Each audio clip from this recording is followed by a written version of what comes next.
안녕하세요. 톡톡 증산도 시즌2 진행을 맡은 이미향 포정입니다. 전인수 소호사님과 하민석 포정님 자리에 모셨습니다. 안녕하세요. 안녕하세요. 안녕하세요. 지난 시간에 8관법 중 제4법인 신관과 수행관에 대해 알아보았는데요. 먼저 어떤 내용을 다루었는지 포정님께서 간략히 말씀해 주시겠어요? 네, 지난 시간에는 이제 사법 중에 신관에 대해서 저희가 소상히 얘기를 나눠봤는데요.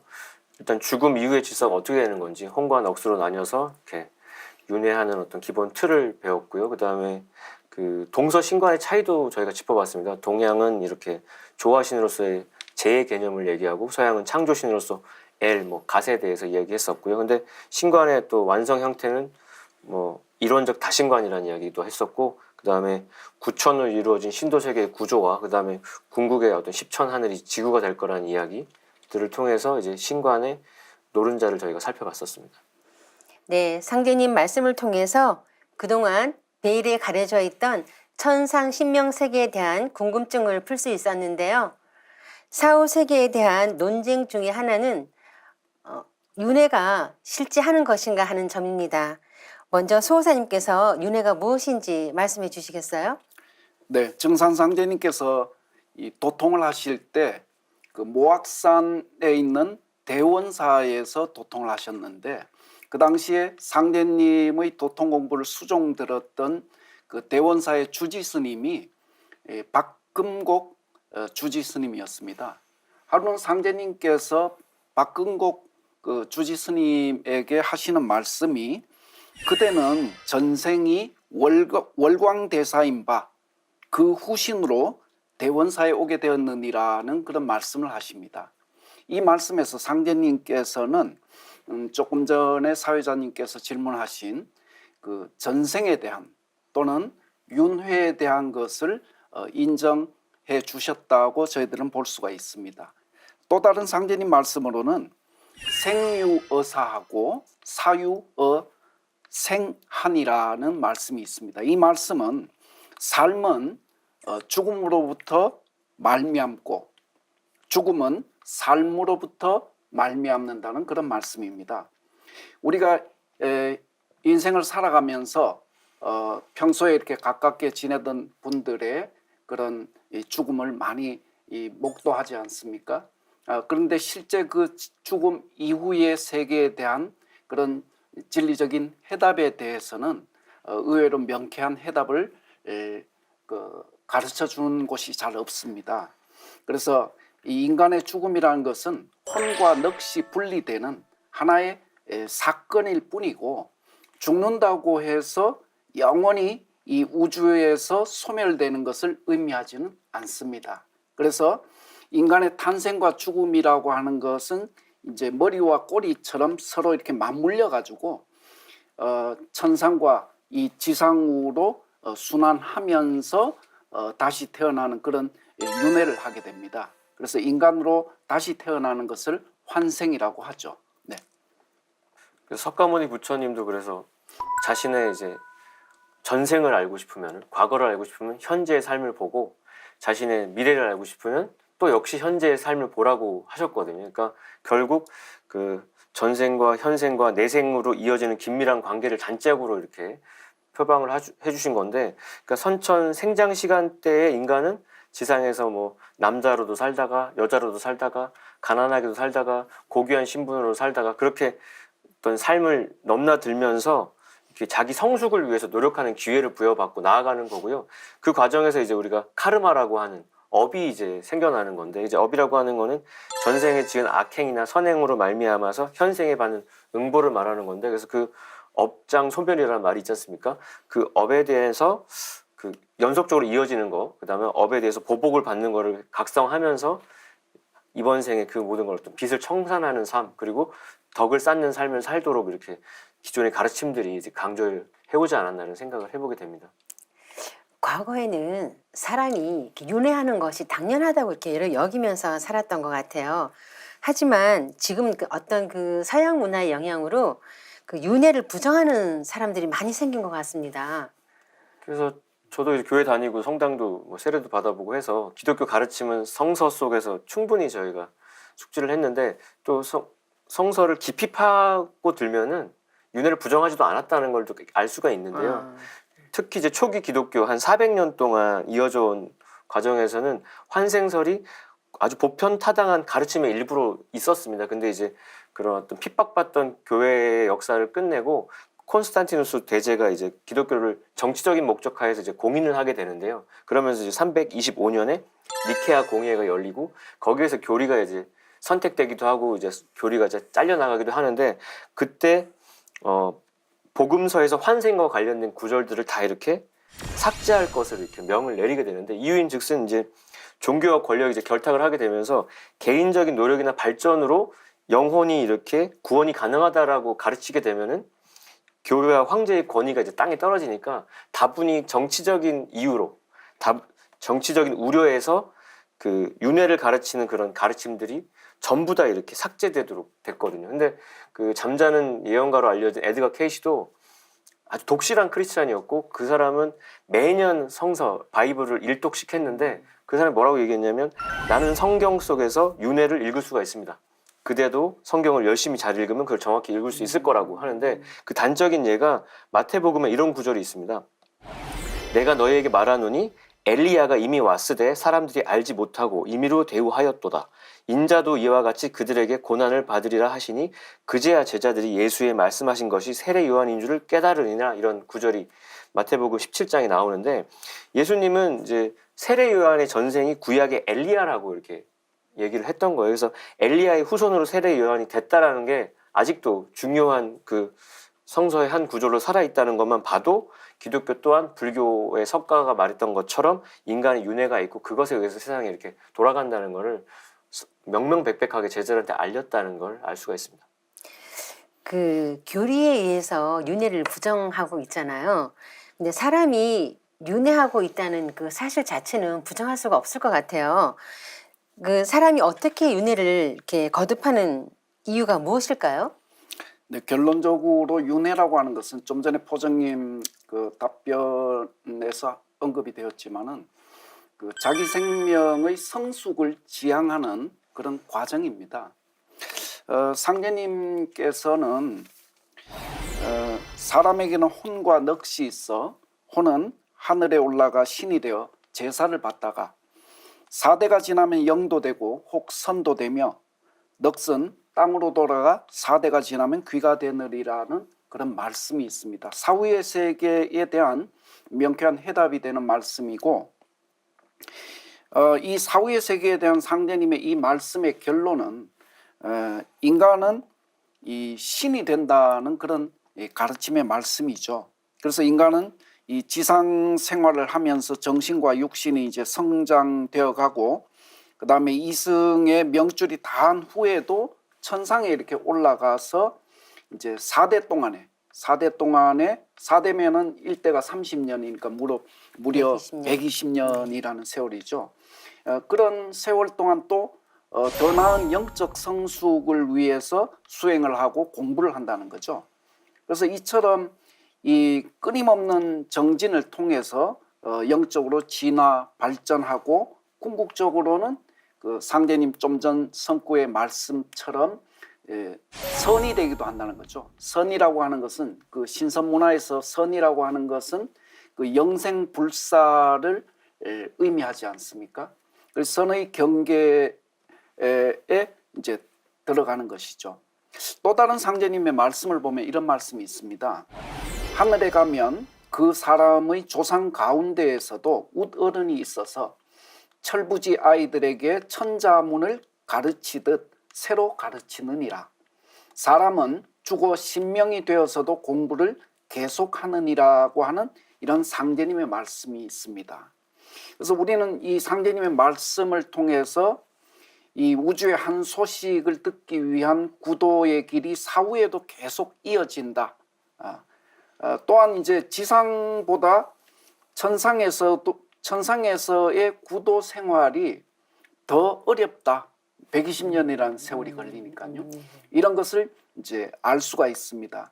그러므로 우리가 육신을 가지고 지상에 태어난다는 것은 이 지상이라고 하는 것은 이 우주 공간에서 가장 이 그 영적 성숙을 빨리 도모할 수 있는 그런 어떤 우주의 유일한 공간이라고 볼 수가 있겠습니다. 그래서 이 자기의 영적 성숙에 그런 미치지 못한 그런 후회와 그런 한으로 인해서 돌아가신 후에도 다시 윤회를 하고자 하는 그런 어떤 이 열망으로 인간으로 다시 환생을 한다고 볼 수 있습니다. 그렇기 때문에 우리는 지금 우리가 살아가는 지상에서의 삶이 어렵고 고단하고 또는 이 살다 보면 여러 가지 불행을 맞이하지만 이 전체 인생의 구도의 여정에서 보면 이 지상에서의 이 삶이 얼마나 소중한 것이냐라는 것을 우리가 깨달을 수가 있겠습니다. 네, 성숙은 인간을 비롯한 모든 존재가 이루어야 할 숙명이라는 생각이 드는데요. 그렇다면 윤회는 얼마나 이렇게 하는 것인지, 또 성숙할 때까지 무한정으로 이렇게 하는 건지 좀 궁금합니다. 되게 중요한 질문인데, 이게 사람은 일단 죽으면 뭐 천상의 신명으로 새로 태어나는 거고, 천상을 떠나서 또 신명이 인간 세상으로 내려오는 게 이제 탄생인데, 그래서 아까 인용하신 성구처럼 생유어사하고 사유어생 한다 하셨는데, 결국 삶과 죽음은 서로가 서로한테 이유가 되는 거죠. 근데 생장염장이라는 우주의 변화 법칙에 따라서 우주의 봄철에 천지 부모가 이제 인간을 낳았는데요. 그 처음 태어난 인간은 죽어서 신명이 되었다가 다시 인간으로 태어나는 걸 반복을 했단 말이에요. 근데 혹 이제 불가 쪽에서는 이제 업장 소멸을 못하면은, 마치 빚을 다 갚지 못하면 빚을 탕감할 때까지 계속 너는 그 무한 루프 속에 빠져들 수밖에 없다고 얘기합니다. 그래서 인간이 업을 닦지 못하면 영원히 윤회한다고 가르치는데, 그거는 우주론을 몰라서 말하는 잘못된 이제 가르침이거든요. 그러니까 우주론에 어두워서 우주의 봄, 여름, 가을, 겨울이 있다는 얘기를 전혀 모르고, 그 다음에 우주 1년이 12만 9,600년으로 흘러가는데 그 중에 윤회라고 하는 것은 우주의 선천, 봄, 여름철까지만 가능하다는 것을 모르고 하는 말이거든요. 그래서 윤회는 성장판 같은 거라서 성장판이 닫히기 전까지는 계속 그 영적 성장을 위해서 기회가 부여되는 거지만, 그게 딱 성장이 멈추고 성숙으로 넘어가는 가을철에는 윤회가 끝난다는 거예요. 그러니까 우리가 어떤 시험을 계속 볼 수 있으면 좋은데, 뭐 고시가 됐든 뭐가 됐든 나이 제한이 딱 걸려서 그 다음부터는 응시를 못하게 되면 이번 시험에서 합격 못하면 이제 다 기회가 안 오는 것처럼, 성숙을 위한 기회가 딱 제한이 있다는 걸 각성해야 이번 여름철 말기에 이번 생의 중요성을 좀 각성하게 되는 거죠. 그래서 윤회라고 하는 것은 가을철에 성숙을 위해서 하는 거기 때문에 인간이 성숙해서 열매 맺는 수렴하는 가을이 되기 직전에는 끝납니다. 그래서 가을이 되면 윤회가 없다는 거, 그게 굉장히 중요한 포인트고요. 그래서 윤회라는 것은 봄, 여름철 동안 천상과 지상을 오가면서 거치는 영적 진화와 그 성숙을 위한 과정이다, 이렇게 정리를 해야 정확하게 이제 개념을 잡는 거라고 말씀드리고 싶네요. 네, 조금 전에 이제 포정님께서 윤회의 문제를 명확하게 이렇게 정리를 해주셨는데, 조금만 상대님 말씀으로 보완을 하겠습니다. 이때는 천지 성공 시대니라. 천지 신명이 나의 명을 받들어 가을 운의 대의로서 불의를 숙청하고 의로운 사람을 은밀히 도와주나니, 악한 자는 가을에 지는 낙엽같이 떨어져 멸망할 것이요 참된 자는 온갖 과실이 가을의 결실함과 같으리라는 말씀이 도전 2편 43장에 있습니다. 아까 윤회의 목적은 이 생명의 자기 성숙을 지향하는 그런 속성이라고 이제 말씀을 드렸거든요. 그럼 이제 가을이라고 하는 것은 뭐냐? 좀 전에 상대님 말씀에서 우리가 함께 살펴보았듯이 모든 생명이 자기 성공을 성취한 그런 어떤 시간대죠.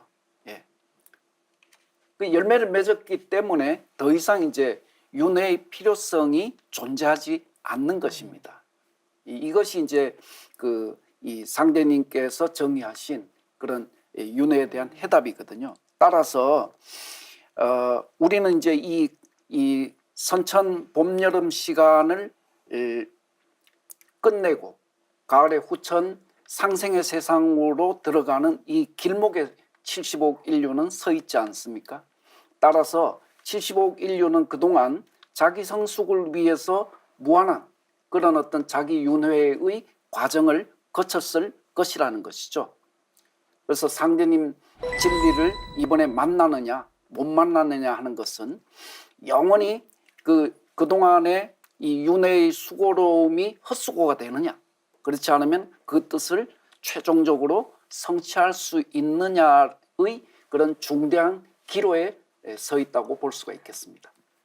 네, 가을 개벽기를 기점으로 성숙한 열매가 되어서 영원한 삶을 사느냐 아니면 낙엽이 되어서 소멸하느냐에 하는 그런 갈림길에 이렇게 선다는 것인데요. 그런데 영혼도 소멸될 수 있다고 하셨는데요. 흔히 영혼은 불멸하다고 이렇게 하지 않습니까? 그것도 세상의 착각 중에 하나죠. 그래서 우리 증산 도문에서는 이제 죽음엔 두 가지가 있다. 그래서 첫 번째 죽음은 육체의 죽음이고 두 번째 죽음은 이제 영혼의 죽음인데, 영혼이라는 것도 돌을 닦지 않으면 언젠가는 죽는다는 거죠. 그래서 이게 이제 진정한 죽음인 거고, 사실 선천 5만 년 동안 윤회를 거듭한 전 인류는 사실 한 번도 죽었던 적은 없는 거죠.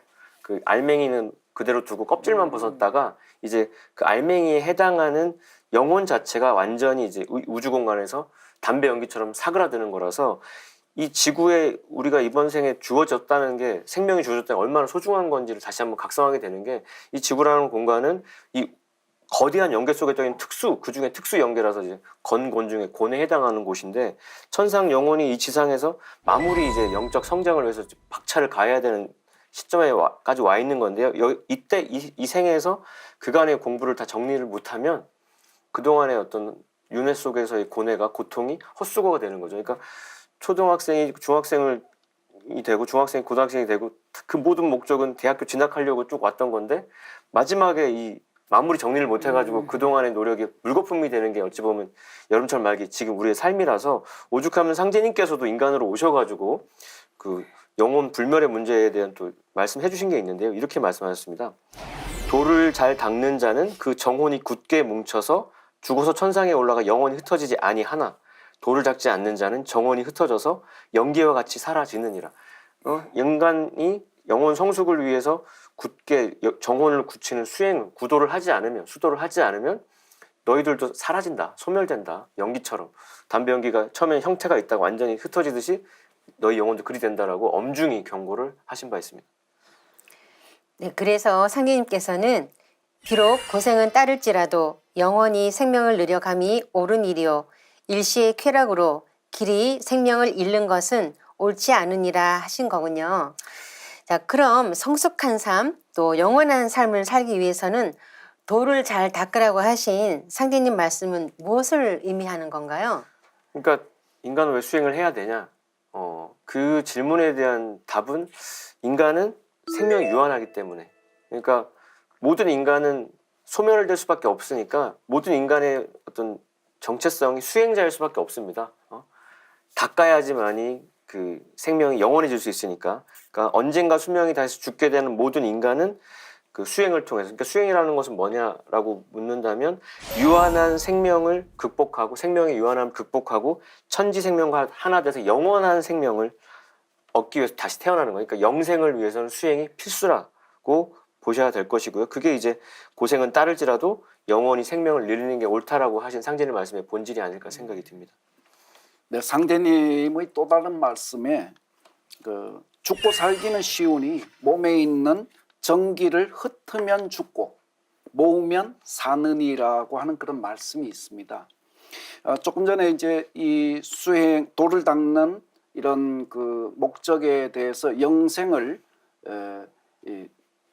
추구하기 때문에 이제 돌을 닦는다, 이런 말씀을 하셨는데, 조금 더 이제 부연해서 그 우리 이 생명의 그 수행론적인 측면에서 보면 이 생명의 구조가 어떻게 되어 있느냐, 이런 것을 한번 살펴볼 필요가 있는데요. 이 우주를 빚어낸 이 존재를 동양에서는 삼신이라고 부릅니다. 그래서 이 우주를 빚어낸 삼신은 인간이 태어날 때 이 하늘에서 내려와서 인간의 몸 속에 자리를 잡게 됩니다. 그것을 성명정으로 살아계신다, 이렇게 표현을 합니다. 이 세 가지는 이 세 가지의 참된 것이라 해서 참진자를 붙여서 석삼자, 참진자, 삼진이라고 또 달리 부르는데요. 인간의 몸에 들어올 때 이 조화신 하나님은 인간의 생명과 이 아버지 하나님의 큰 마음인 성이 되어서 우리의 몸에 자리하시고, 그 다음에 하늘의 뜻을 성취할 수 있도록 인간을 길러내는 교화신 하나님은 사람 몸속에 들어와서 삼신의 영원한 생명, 즉 인간의 목숨, 목숨으로 자리 잡고 계시는 것이고, 그리고 마지막으로 이 우주 만물의 생명을 다스리시는 그 치화신 하나님은 우리 몸속에 들어와서 하나님의 영원한 생명력을 우리 몸속에 지속되게 해주는 이 생명의 힘인 또는 동력원인 이 정으로 자리 잡고 계십니다. 그래서 이 성명정 삼신 하나님의 이 생명력을 회복하는 것이 결국에는 도를 닦는 과정입니다. 그래서 묶어서 이 종도사님께서 하신 말씀을 간략하게 함께 공유하도록 하겠습니다.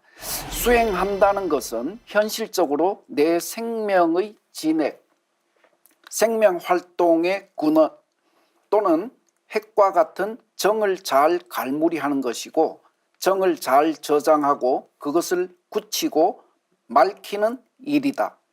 그 주인 되는 마음을 잘 통제해서 정을 순수하게 하고 굳어지게 하는 것이다 라고 도를 닦는 것에 대한 이것을 정의해 주셨습니다.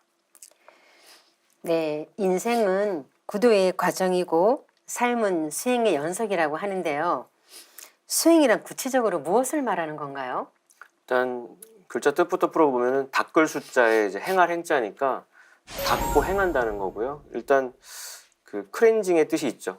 정화한다는 뜻이 있죠. 우리 여자분들 화장 지우듯이 정말 잘 지워야 다시 또 깨끗하게 관리를 할 수 있으니까. 그래서 몸과 마음의 움직임을 닦고 진리의 명령대로 실천한 행동할 행자니까요.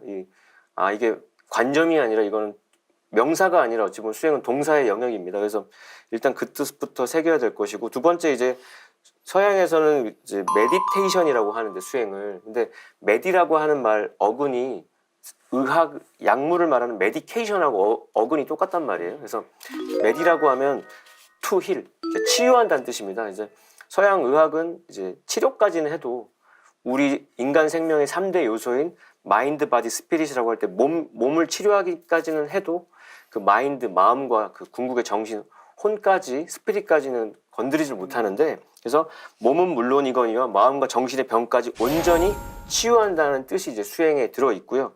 근데 또 이 수행의 목적이라는 게 단순히 몸과 마음의 건강을 찾는 차원에서 그치는 것이 아니라 나의 영성을 일깨워가지고 참나를 찾고 진정한 나를 찾고 인간 완성의 성수기로 나아가게 하는 것이 이제 수행이라고 보면 되는 거니까, 완전한 건강과 깨달음의 길이 수행이고, 이 우주만큼이나 소중한 인간이 본연의 열매 인간으로서 참 인간으로서의 본질을 이제 발현시키는, 원래 깨끗한 거울이었는데 먼지가 앉았다면 그 먼지를 걷어내서 이 세상을 완벽하게 투영하는 깨끗한 거울로 거듭나는 거라서, 우리 종도사님께서는 또 이렇게 그래서 정의해 주신 바 있는데요. 수행이란 닦는 것이다. 본래 나의 주인, 내 몸과 내 인생을 경영하는 주인인 마음을 닦는 것이다. 내 생명을 천지 생명과 하나 되게 하여 영원한 생명으로 다시 태어나게 하는 것.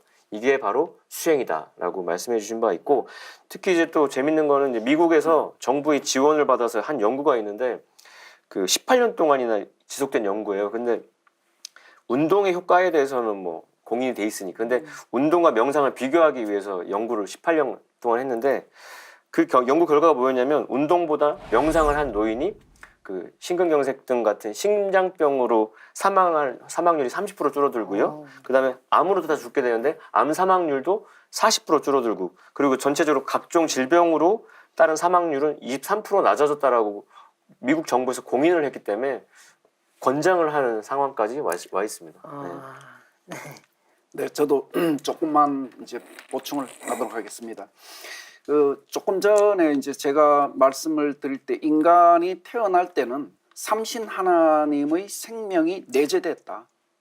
인간의 어떤 그 몸 속에는 생명 속에는 성명정이라고 하는 그 삼신 하나님의 생명이 이제 이 내재됐다는 것인데 이것은 무엇을 얘기하는 것이냐 하면은 이 대자연의 그 이 존재 목적 그 존재 목적은 그 대자연의 어떤 생명의 이 목적 그리고 힘 이런 것들을 인간에게 이렇게 내재를 시켜서 인간이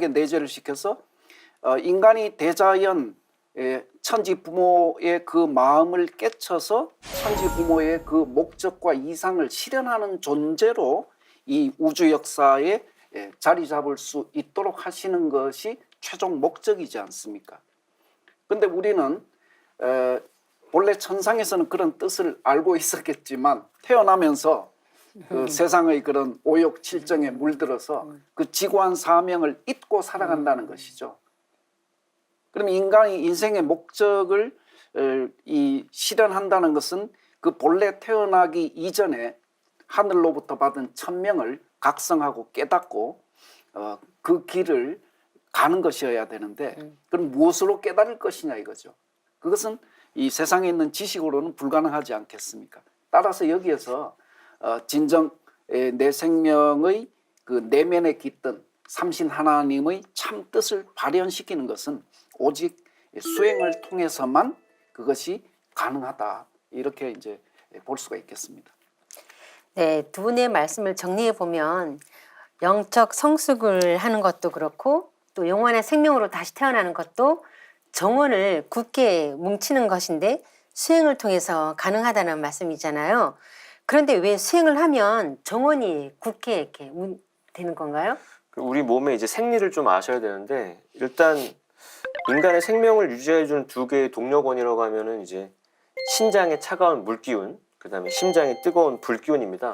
이 심장과 신장의 상호작용으로 생명이 유지되는 거고요. 그게 어긋나면 이제 수명을 다하는 건데 신장은 아래에 있고 심장은 위에 있다 보니까 자연 상태에 내버려두면 물은 내려가고 불은 위로 올라가는 것을 만나지 않아서 결국 그렇게 흩어져서 죽게 되는데 이 수행의 요체라고 하는 건 수승화강이거든요. 그러니까 물기운이 내려가지 않고 오히려 거슬러 올라가고 불기운이 위로 솟구치지 않고 밑으로 내려와가지고 수화가 서로 교류되면서 건강한 생명을 유지하게 되는 거라서 그래서 이제 그 아래에 물기운이 올라가면 머리가 시원합니다. 머리가 없는 것처럼 머리가 하늘처럼 돼버리고 구름 한 점 없는 하늘처럼 그 다음에 아랫배는 정말 따뜻한 배심이 생기는 거죠. 그래서 그런 상태로 살아야 정말 행복이 뭔지 만족이 뭔지를 느끼면서 살게 되는데 그 기본 원리가 수승화강인데 그게 수행을 통해서 정원을 굳히는 과정으로 갈 수 있다 이렇게 말씀드릴 수 있겠습니다.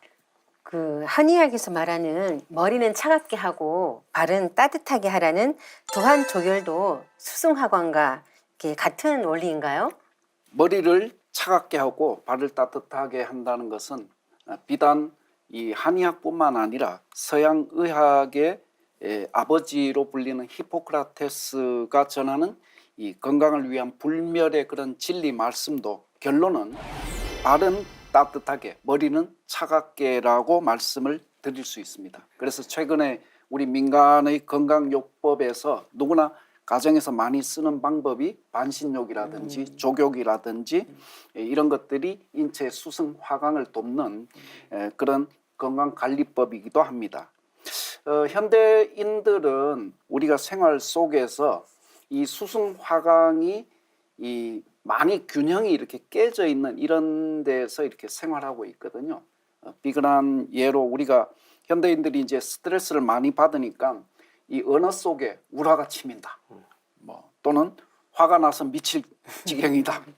또는 더 심하게 열받게 한다. 이런 말들을 많이 하지 않습니까? 네. 이는 전부 다 이 극심하게 분열된 인체에서의 불기운이 머리 끝까지 이제 치밀어 올랐다. 이런 것에 대한 표현입니다. 그래서 이 상태가 이제 지속이 되면은 이 수승 화강의 그런 조화로운 몸이 되는 것이 아니라 심신의 그 균형이 깨지지 않습니까? 이 심신의 수승 화강의 균형이 깨지면서 거기에서 이제 병이 생기는 것이거든요. 그래서 인체는 그런 수성 화강이 되지 않는 것으로 인해서 치명적인 타격을 입어서 그것이 이제 수명에도 영향을 미치고 그런 현상으로 드러나게 되는 것입니다. 그래서 지금 현대 의학에서 이 문제가 진짜 제일 큰 문제인데 아까 말씀드렸던 수승화강을 좀 더 이제 좀 부연을 더 해보면요, 이 우주라는 것도 천지 안에서 해와 달이 이제 수화교류를 하면서 돌아가지 않습니까? 우리가 잘 알고 있는 사실이 지구에서 바라볼 때 태양과 달의 크기가 똑같다라고 할 정도로 거리가 딱 이렇게 천지 1월이 이렇게 균형 맞춰서 돌아가는데 소우주인 인간도 심장의 그 태양과 신장의 달이 서로 균형을 잘 맞춰서 가야 되는데 이게 그 8개 원리로 조금 더 이제 심화해서 들어가 보면은 심장의 불은 릿괴라 그래가지고 겉은 양이고 속은 음이거든요. 그래서 불꽃을 보면 겉은 빨갛고 속은 파래가지고 가운데는 오히려 안 돼 있는데 바깥을 만지면 뜨거워서 네. 화상 입는 것처럼. 근데 또 신장은 겉은 음인데 속이 양이거든요. 그래서 그 심장을 상징한 릿괴의 가운데에 있는 거를 겉은 양이지만 속은 음이라서 진음이라고 하고, 그 신장 안에 있는 겉은 음이지만 속의 양을 진양이라고 하는데, 양은 신장 안에 있는 진양은 위로 올라가려고, 양의 고향인 북쪽으로 올라가려고 하고, 심장 안에 있는 진음은 음의 고향인 밑으로 내려가려고 해서 그렇게 해서 원시반번 하려는 게 수화 교류고 수승화강인데요. 이게 제대로 안 되면은 불면증이 와요. 그래서 우리 몸에 수승화강 두 가지 방식이 있습니다. 우리 자연적으로 기립하고 있던 동물이 누워서 이렇게 자는 동안에 수승화강이 이루어지면서 모든 게 정리가 되는 건데, 그게 제대로 안 되면 잘 때도 불이 위에 떠 있으니까 밤새 불이 켜져 있는 거여가지고 잠이 안 오는 거고요. 그래가지고 낮 동안에도 환자가 이제 몽롱해진 건데, 근데 진정한 두 번째 방식의 수승화강은 그런 생리적인 잠이 아니라 수행을 통해서 그런 수승화강을 만들어 줌으로써 그 육체의 잠보다 더 효율적이면서 효과적인 수승화강을 도모하는 거예요. 그러니까 또 하나의 잠이 수행이다라고 보시면 되겠습니다. 예, 잠을 자면서 그 마음이 정화되고 몸도 치유된다는 기사를 본 적이 있는데요. 몸과 마음의 건강을 위해서는 잠도 잘 자고 수행도 꾸준히 해야겠다는 생각이 듭니다. 네, 저는 이 수행의 원리를 조금 더 부연하면서 조금 전에 질문에 대한 말씀을 답할까 합니다. 우리들의 몸이 이 몸이 천지와 이렇게 상통할 수 있는 그 생명의 그 중심축이 있거든요. 우리 몸에는 그것을 축맥이라고 합니다. 이 축맥은 하나는 선천의 맥인 그 동맥과 그 다음에 후천의 맥인 인맥이 앞뒤로 서로 이렇게 연결이 되어서 기혈이 순환하고 또 경맥을 이렇게 조절하는 거죠. 그래서 이 축맥에 대해서 경맥지해다, 바다 해자를 써서 경맥지해다 뭐 이렇게 부르기도 합니다. 이 축맥을 이루는 데는 크게 이 수행의 관문을 여는 에너지가 머물고 있는 그 3대 축이 있습니다. 그것을 제일 아래 부분부터 정단, 그 다음에 기단, 신단이라고 얘기를 합니다. 그래서 일반적으로 우리가 수행 세계에서 정기신 운동에 대해서 많이 들어보셨으리라고 생각을 합니다. 그런 이 세 가지 축이 있는데 우리가 수행을 할 때는 허리를 바르고 이제 바르게 펴고 하지 않습니까?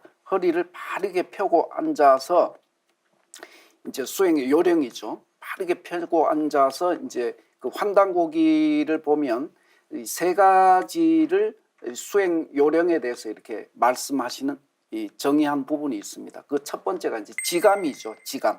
생각과 감정을 끊는다는 겁니다. 지감. 네, 그칠 지자를 써서.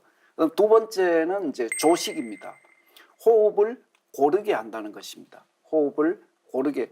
우리가 이제 흔히들 사람이 태어날 때는 명을 받았다고 할 때 그 명은 그 목숨 명자지 않습니까? 따라서 이제 일반적으로 숨쉬는 횟수를 천지로부터 태어날 때 부여받고 태어났다 이렇게 얘기하는데 호흡을 고르게 한다는 거죠. 고르게. 고르게 한다는 방법. 그리고 세 번째 마지막 방법은 일체의 이제 감각적인 것과는 끊는다는 거죠. 그래서 금촉이라고 합니다. 이 세 가지의 이제 그런 이 수행법을 지켜서 수행에 들어가면 이 우주의 순수 의식에 이르게 됩니다. 이때 이제 우주의 순수 의식의 경계로 들어가면 배꼽 아래에 있는 하단전, 아까 이제 정단이라 그랬죠. 이 하단전인 정단에서 정단의 생명력을 정수라고 하거든요. 물 숫자를 써서 이 정수가 동하게 됩니다. 운동을 하게 되는 거죠. 동하게 돼서 이로부터 이제 이 동하게 된 이 정수가 이제 축맥을 타고 상승을 하는 겁니다.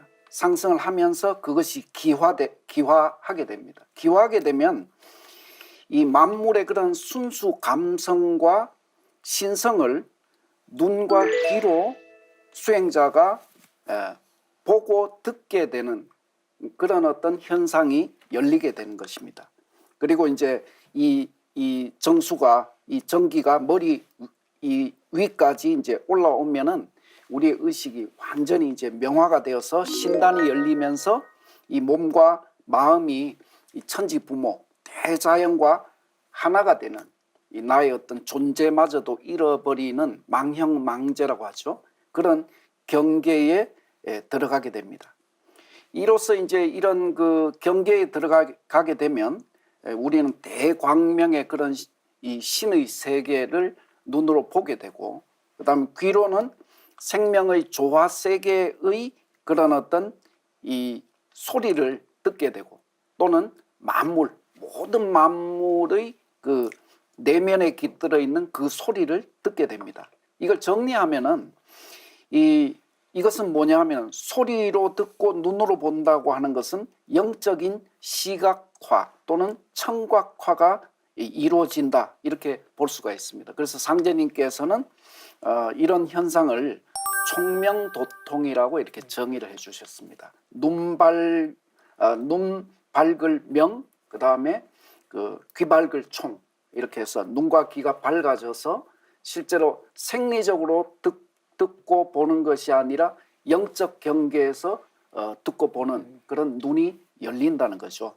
그래서 결론적으로 이것이 이제 수행의 하나의 기본적인 원리인데, 결론을 맺으면 좀 전에 이제 인간은 이 잠에 대해서 질문을 하셨지 않습니까? 이 두 가지 방식의 잠이 있습니다. 하나는 아까 말씀하신 생리적인 그런 잠이 있고, 두 번째 방식은 모든 생각을 끊고 이런 영혼의 눈을 뜬 채 이 천지 부모와 하나가 되면 수행 그 자체가 제2의 잠이 되는 것이죠. 진정한 이제 잠이 되는 것이죠. 이런 두 가지 잠이 있습니다.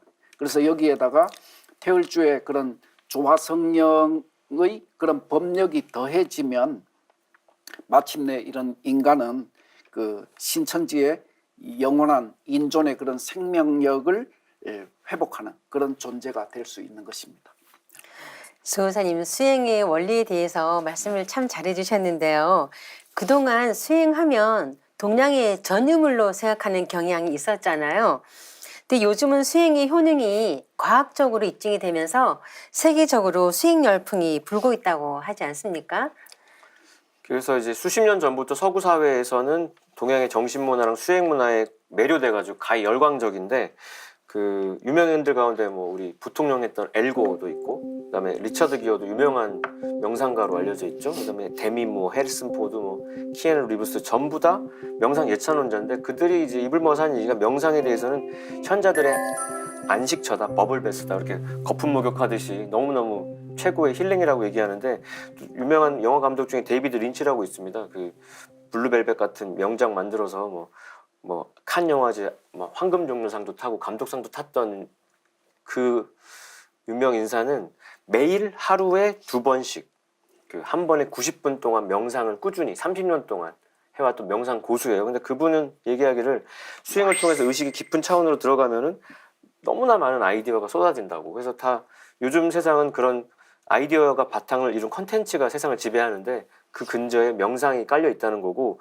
또 삶이 복잡해지고 자본주의가 고도화되니까 그 사람들의 정신적인 가치를 더 돈만 추구하다가 그 위에 도를 또 이제 찾게 되는 건데, 그런 명상 속에서 자본주의의 첨단 어떤 그 경영 방식도 이렇게 영감도 얻고 해서 결국 영성이라는 게 지금은 하나의 비즈니스 영역으로, 그래서 그 사회에서 찌들었던, 일상에 찌들었던 어떤 폐단을 수행 문화로 힐링하는 게 이제 하나의 산업으로까지, 그래서 이게 그 뭐 곳곳에 많은 뭐 요가 샵도 있고 해서 이거는 이제 거의 뭐 트렌드가 돼가고 있죠. 그래서 새로운 트렌드를 예측하는 사람들이 앞으로는 정말 이제 영성 사회다, 거기서는 영적인 능력이 뛰어난 사람이 지도자가 될 것이다라고까지 예측을 하고 있는 게 현실입니다.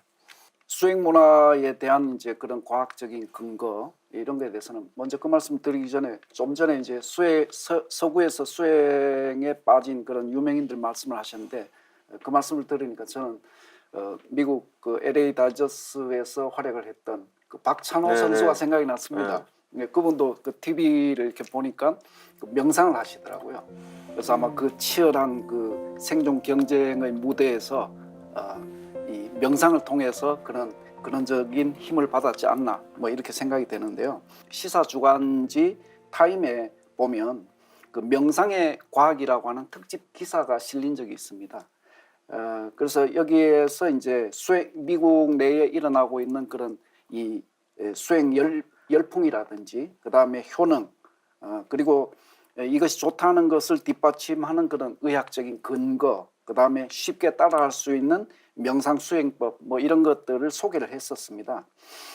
거기에 특이한 내용이 뭐냐 하면은 그 명상에 대한 정의가 나와 있는데요. 그것은 동양의 신비한 미신이 아니라 무한한 효능이 깃든 과학이다, 이렇게 명상을 극찬을 했었습니다. 그리고 이제 이 구체적으로 미국 하버드 의대 행동의학과 교수로 있는 하버트 벤슨 교수는 이 수행을 하고 있는, 명상 수행을 하고 있는 36명을 대상으로 연구한 결과를 발표한 적이 있는데요. 명상을 하는 동안에 평소 호흡할 때보다 산소를 17% 정도 적게 쓴다. 그리고 1분당 심장 박동수가 3회 정도 떨어진다. 그 다음에 이제 이 잠잘 때 잠자기 직전에는 이제 세타파가 활성화된다고 하는데, 이 세타파가 증가하는 그런 현상을 보여서 이것은 바로 명상을 통해서 심리적인 안정을 찾는 것이 아니냐, 이런 내용을 통해서 이 명상이 실제 과학적으로 그런 근거가 있음을 밝힌 적이 있습니다. 명상을 서양에서는 그렇게 연구를 많이 하는데, 또 저도 찾아본 자료 중에 보니까 뭐냐면 이제 수행의 효력에 대해서 그 미국의 명상가였던 패트리샤 캐링턴이 또 데이터를 또 이렇게 모아서 발표한 게 있는데, 그게 이제 The Book of Meditation이라는 책에도 실려 있어요. 보면은 아까 말씀하신 대로 우리가 수행을 하면은 산소 소모량이 줄어드는 거예요. 근데 그게 얼마나 중요한 거냐면은 이게 많이 소모될수록 빨리 지치고, 우리가 피로라고 하면 피가 지치는 게 피로인데, 피의 역할은 그 헤모글로빈에 산소를 담아가지고 전신으로 보내는 거란 말이에요. 그러니까 그게 다 탕진되면 우리가 이제 번아웃 돼가지고 이제 원인도 모르겠는데 너무 만성 피로에 시달리는 건데요. 그게 이제 극복이 되니까 사람들이 활력이 생기는 건데, 거기서 보면은 수행 중에는 산소 소모량이 급격하게 줄어들어가지고 20-30분 동안 수행을 하면 6시간, 7시간 수면한 거랑 똑같다는 거예요. 그러니까 이게 효율로 치면 어마어마한 거죠. 그리고 또 세상 사람들이 스트레스가 많아가지고 병이 되는데, 그 피부의 정기적 저항을 증가시켜서 심리적 불안감도 이제 떨어뜨린다는 거죠. 그러니까 외부의 삿된 기운을 쳐낼 수 있는 힘이 이제 생기는 거고, 혈중 젖산 농도를 또 급격히 감소시켜가지고 그 모든 것들이 몸과 마음에 어떤 활력을 주는 쪽으로 가는 게 수행이라는 거니까, 이건 안 하면 어리석다고 할 정도로 어렵지도 않은 거고 그런 상태가 됐고요. 그래서 근데 이게 건강만 좋아지는 게 아니라 그 마음의 영혼까지 치유된다는 게 이제 명상에 대한 누차 장점으로 언급이 되고 있는데, 그러니까 현대 의학이 그 미제로 남겨둔, 미결로 남겨둔, 원인은 모르겠다 했던 것들이 명상을 하면 사르르 다 풀리니까, 그 인도의 그 유명한 명상가였던 오쇼는 인간을 정의할 때 인간의 몸과 정신은 그 동일한 막대기 양쪽 끝이라서 동전양면이니까 몸을 좋게 하면 마음도 같이 좋아질 수밖에 없고 마음을 풀면 몸도 같이 좋아질 수밖에 없다는 그런 뜻인데 그게 별개가 아니라는 거죠. 무형의 정신과 유형의 육체가 합일된 존재니까 명상을 통해서 그 마인드와 스피릿까지 케어하면은 몸은 자연히 좋아지는 거라는 거죠. 그 마음의 그림자가 몸이기 때문에. 그래서 또 영국의 철학자 중에 우리 서양 철학계의 거두라고 하는 그 플라톤 이후에 가장 이제 우리가 인정하는 화이트헤드 그분도 그 과정과 실제라는 책에 보면은 현실계의 최종 단위가 이제 현실적 존재, 액츄얼 엔터티인데 그 현실적 존재는 정신극인 멘탈폴하고 물리극인 피지컬 폴로 이루어져 있다라고 오쇼의 얘기랑 똑같이 하기 때문에 결국 그 심리적인 원인과 영적인 원인까지도 이렇게 근본까지 치유하는 방법은 그 명상밖에 없다. 우주 생명력의 결정체로서 이 수행의 길에 반드시 들어서라는 것이 뭐 철학으로 봐도 의학으로 봐도 과학으로 봐도 다 하나로 모아지지 않나라는 생각을 해보게 됩니다. 미래학자들은 앞으로 지성과 감성이 통합된 영성 문화가 열린다고 하는데요. 영성을 깨우는 최적의 방법이 바로 수행이죠. 인간 삶의 목적이 가을 천지에 성숙한 열매가 되는 것이며 수행을 통해 영적 성숙을 이루고 영원한 삶을 살 수 있다는 것을 알 수 있었는데요.